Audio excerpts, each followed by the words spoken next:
đừng có làm móc đâu, trời ơi. Móc bóng thì móc rộng ra. Ủa sao nó khoái vậy? Cái này nó nổ mà tại banh banh động mà. Bắn thắng bại tại kỹ năng thôi. Thắng bại tại banh. Lên cứu thằng Khoa kìa. Trời. Tao nghĩ xuống không ngon được rồi Quyên ơi. Đó là lực cho xuống. Không ngon ơi, không ngon ơi. Không có cơ hội miếng vậy đó. Quyên một Khoa. Nhìn cái dài.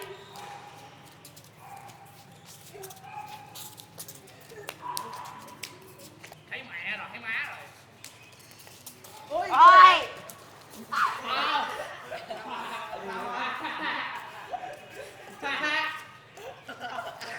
Cái nào Quyên một Khoa đi. Không.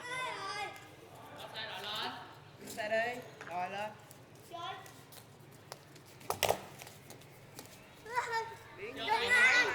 Trường em. À bên em. Cục dọc. Cục dọc của ba đây, cục dọc nè. Không. Tôi chưa thấy ai giật băng như thế. Respect. Bắn Nó cho đen luôn. kìa. Thôi lại còn hay hơn con nữa. Chưa chắc đã hay đâu. Quý nổi lên nha. Đầu lên đi. Cái gì vậy? Chết rồi, đổ tay rồi. Tôi ném lộn tay trái rồi.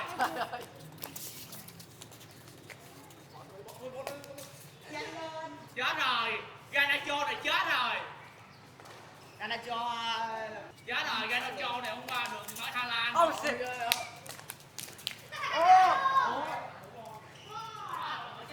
Mày Hà Lan luôn.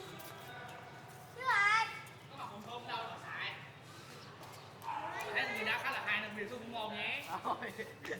Rồi. Hai. Trời, Win bị lùi như lùi Việt vậy á. Rodrigo.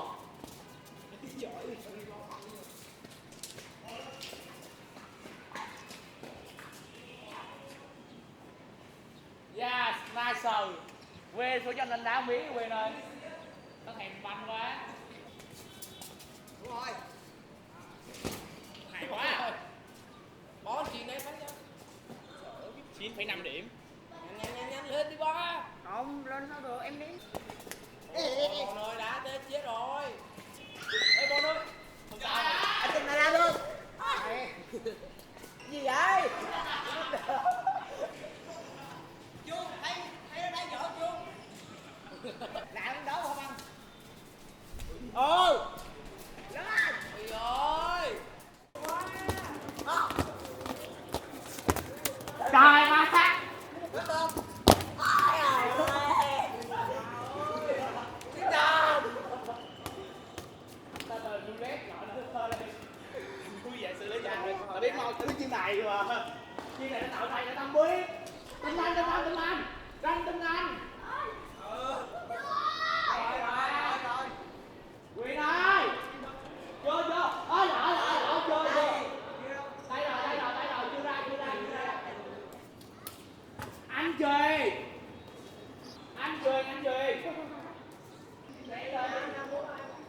Rồi. Ôi, phát bóng. 3 trái một phết à. Rồi. Hay.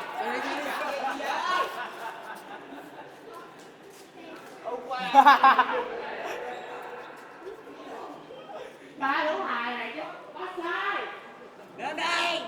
Đừng có cái gì. Nha chị về đó. Đó được chưa? Đi trường đá cùng những người đẳng cấp. Con. Vào đây. Sao không hiệu quả?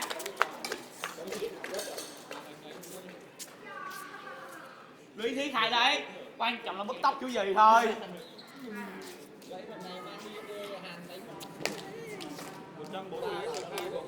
Còn mà. Chị kêu vậy hả?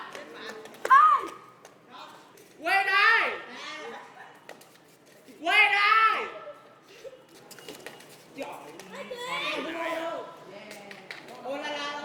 Ô la la xuống cùng mồm với ô ha ha ha ha. Chị Quyên, chị cho anh đi đây Quyên, chị xa đi. Đây anh bắt sai. Có giỏi không? Bắt sai, né ra giờ xong, giờ xong. Về sao? Dành cái về nó múc hai thằng bay bây giờ. Dành cái về đúng không? Cái thằng này dám cãi không được đi hả? Nó phốt hả?